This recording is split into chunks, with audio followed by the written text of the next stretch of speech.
तो तीन चीजें स्वतंत्रता देती हैं हमें, तीन बातों में हम स्वतंत्र हैं।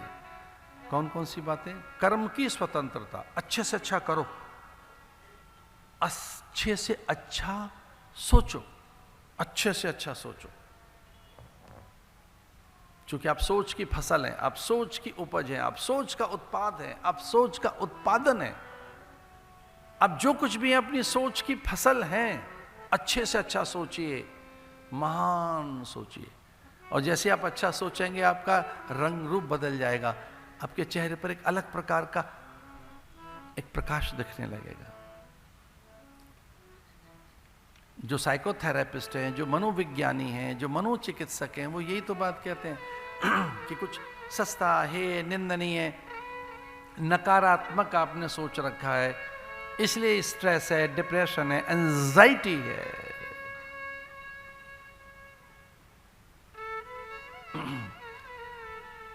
दो तीन दिन पुरानी घटना है, किसी का समाचार आया, वो हमसे बात करना चाह रहे थे, ये कह रहे थे बहुत जरूरी बात है, जरूरी समाचार है, संवाद कर लीजिए।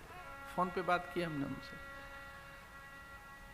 पूछा क्या हो गया है, उन्होंने कहा एंजाइटी हो गई है, बहुत ज़्यादा एंजाइटी है।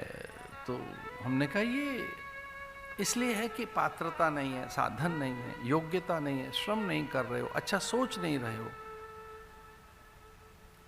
इसलिए भविष्य को लेकर एक व्याकुलता है। तो एंजाइटी जानते हो किसे कहते हैं? भविष्य को लेकर अकारण एक व्याकुलता, अकारण एक भय, एक असुरक्षा की भावना, अकारण। अभी भविष्य आया नहीं, अभी तो करो।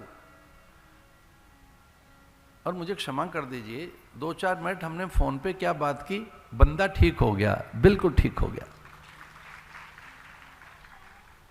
क्या हमने क्या है, थोड़ा प्यार कर लिया, सहला लिया मन को। सबसे बड़ी कठिनाई यह है कि आज हमारी कोई सुन नहीं रहा है, और हम सबको सुनाना चाह रहे हैं। हम किसी को सुनना नहीं चाहते, ढंग से ग्रंथ पढ़ नहीं रहे, महापुरुषों को सुन नहीं रहे, हम समझना नहीं चाहते, हम यथार्थ में नहीं रहना चाहते, हम कल्पनाओं के लोक में रहते हैं, बहुत यथार्थ में नहीं है, बहुत स्वाभाविक हम नहीं है। इसलिए कितने मानसिक रोग हैं।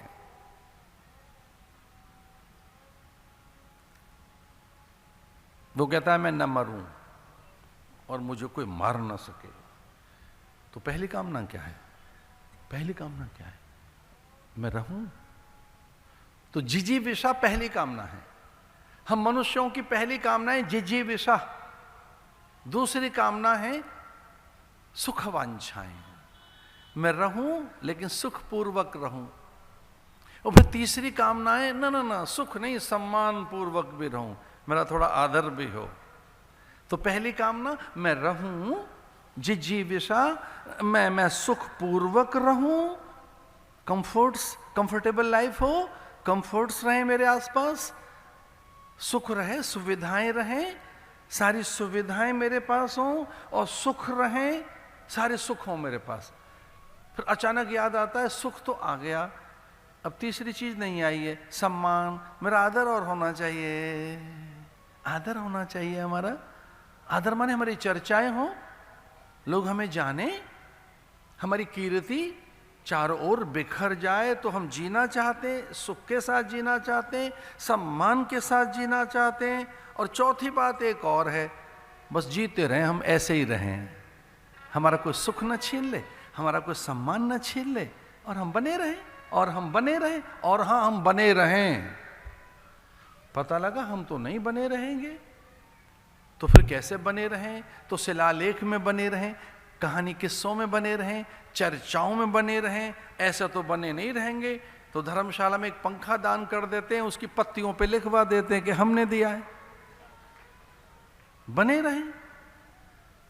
अब पंखे में 3 पत्ती हैं, तो पहले अपना नाम, फिर पिताजी का नाम और दादाजी का, जगह और बच गई है तो चुन्नू मुन्नू का भी लिखवा देते हैं, बने रहें हम कि ये दान हमने दिया, शिलालेख हमारे रहें। पुरातत्ववेत्ता ढूंढे तो हम मिलें, शिलालेखों में हम दिखें, बने रहें। तो क्या चाहता है व्यक्ति? क्या चाहता है? जिजीविषा, जीना चाहता है, सुखपूर्वक जीना चाहता है और सुख के लिए अनुसंधान करता है, अन्वेषण करता है। गवेषणाएं इसलिए हैं कि सुख चाहिए, सारी विज्ञान की भागदौड़ इसलिए कि आपको सुख ही करना है। और ध्यान से सुनना, अंतहीन साधनों ने अपरिमित असंतोष और गहरा दुख, भयानक निराशा, हताशा और अभाव दिए हमें।